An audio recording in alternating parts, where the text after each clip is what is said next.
Bonjour à tous, aujourd'hui je vous fais une petite vidéo pour une recette de pain cocotte donc, qui se déroulera en plusieurs étapes.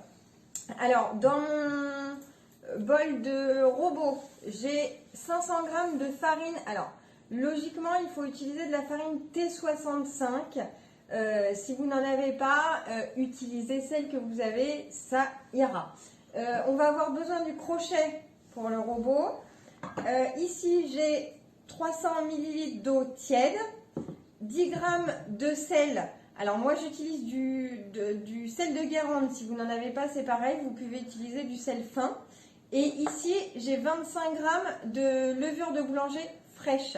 Alors si vous n'avez pas pareil la levure de boulanger fraîche et que vous avez de la levure de boulanger mais déshydratée, il faudra utiliser 8 grammes qu'il faudra réhydrater au préalable dans l'eau tiède qu'on utilisera pour faire notre pain.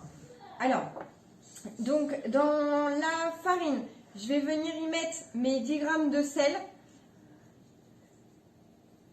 Je vais mélanger un petit peu parce qu'il ne faut jamais que la levure soit en contact du sel, sinon elle ne s'active pas, le pain ne lèvera pas. Donc ça c'est valable pour toutes les recettes à base de levure fraîche. Voilà. Ensuite je vais venir y mettre ma levure de boulanger et mon eau. Alors il va falloir pétrir cette pâte pendant 10 minutes à vitesse lente avec votre robot. Et ensuite couvrir d'un linge humide et il va falloir laisser pousser pendant 1h30 à une température d'environ 25 degrés. Voilà, moi je vous retrouverai après pour vous montrer la suite des étapes. Et là je viens y mettre donc mes 300 ml d'eau tiède.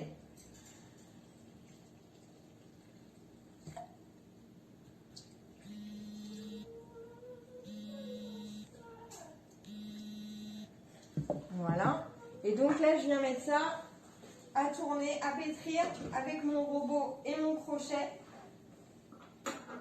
donc à vitesse lente pendant 10 minutes.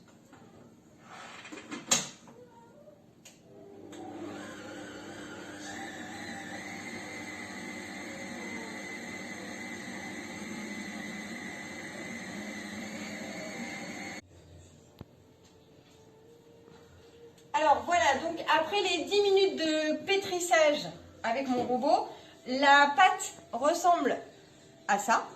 Donc elle est assez ferme, elle n'est pas collante, elle se décolle correctement.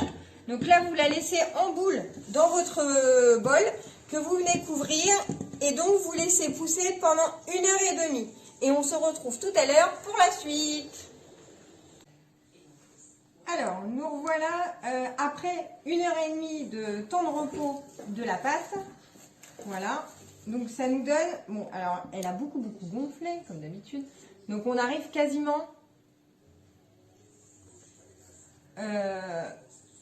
en haut du bol. Voilà. Pour vous montrer, on est quasiment tout en haut. Donc là, je vais venir dégazer ma pâte avant de la remettre dans une cocotte à pousser encore une deuxième fois pendant 45 minutes cette fois-ci. Donc il vous faudra une cocotte, donc le mieux c'est en fonte avec un couvercle. Après si vous n'avez pas et que vous avez des cocottes en Pyrex qui vont au four mais toujours avec un couvercle, vous pouvez. Il nous faudra une feuille de papier sulfurisé de la taille approximative de votre cocotte. Voilà, donc là je vais venir... J'ai fariné mon plan de travail, donc je vais venir verser ma pâte à pain sur ma farine.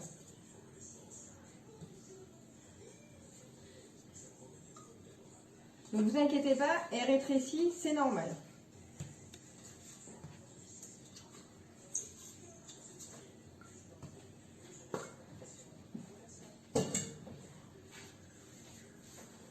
Donc là, je viens travailler ma pâte.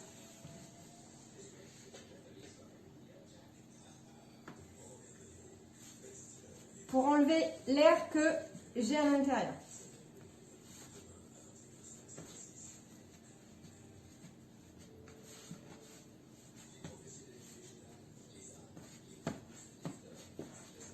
Voilà, et je ramène les bords de l'extérieur vers l'intérieur sur le dessous pour former une belle boule,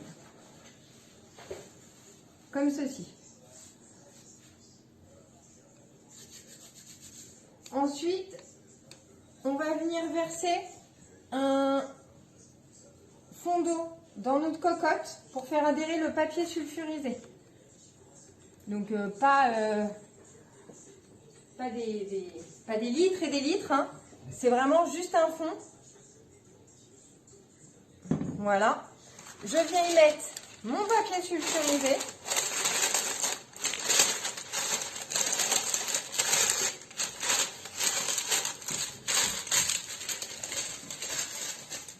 Que je viens faire adhérer sur le fond grâce à mon eau que j'ai mis auparavant.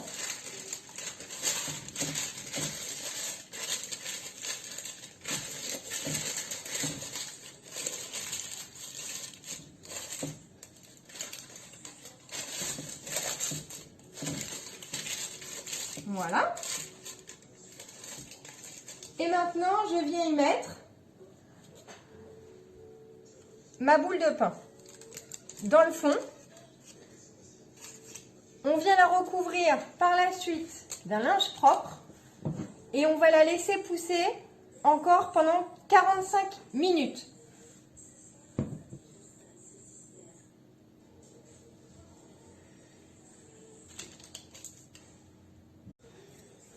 Alors voilà, après donc 45 minutes de repos, vous devez avoir quelque chose comme ça.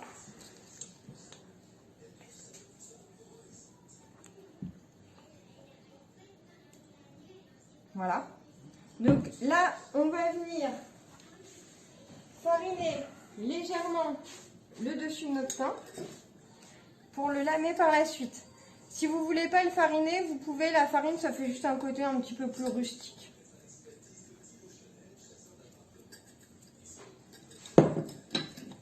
Voilà, donc une fois que j'ai fariné le dessus de mon pain, je vais venir le lamer en croisillon. Après, si vous voulez juste faire des traits, vous pouvez. Si vous voulez ne rien faire, vous pouvez aussi. Il faudra un couteau très bien aiguisé pour pouvoir le lamer correctement. Voilà. Et n'hésitez pas, n'ayez pas peur d'aller loin quand vous enfoncez votre couteau ou votre lame dans votre pain.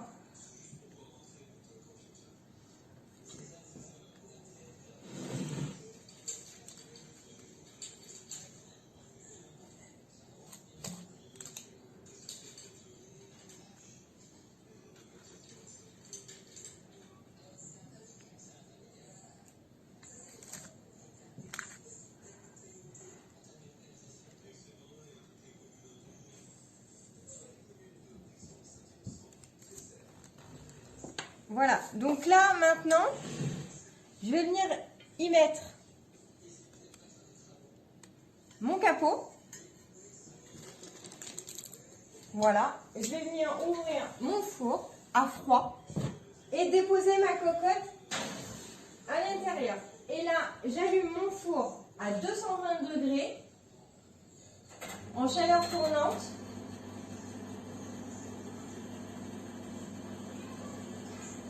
Pendant 50 minutes. Et ensuite, il faudra mettre votre four à 230 degrés pendant 10 minutes. Donc 50 minutes à 220, four à froid, et 10 minutes à 230.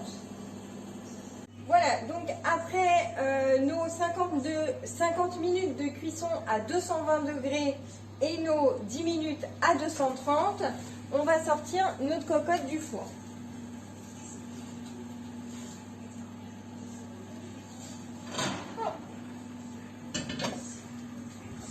Alors, faites bien attention quand vous allez ouvrir, ouvrez jamais vers vous, mais toujours dans l'autre sens parce qu'il va y avoir de la buée et de la fumée. Donc là, je viens ouvrir ma cocotte. Voilà. Et vous avez un joli pain en cocotte, comme ceci. je vais venir le débarrasser sur une grille pour que l'humidité s'échappe et qu'il ne devienne pas mou, pour qu'il reste croustillant. Donc faites attention à vos mains parce que c'est très chaud. Voilà. Et je fais des bêtises. Bon, c'est trop chaud comme ça. Bon, je vais prendre un torchon, hein. On va éviter les catastrophes.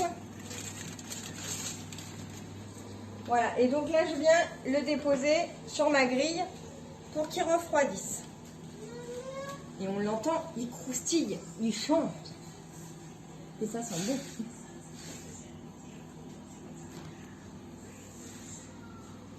Alors, je vais vous faire un petit récapitulatif de la recette pour le pain cocotte. Donc, nous avons besoin de 500 g de farine. Alors, T65 si possible. Si vous n'avez pas, prenez celle que vous avez. 300 ml d'eau tiède. 10 g de sel de Guérande de préférence. 25 g de levure de boulanger fraîche. Si vous n'avez pas, vous pouvez utiliser 8 g de boulanger sèche que vous viendrez réhydrater dans l'eau. Ensuite, le pétrir pendant 10 minutes. La première levée est d'1h30. Par la suite, de 45 minutes. Et ensuite, four à froid 50 minutes à 220 et 10 minutes à 230. Voilà, bonne dégustation!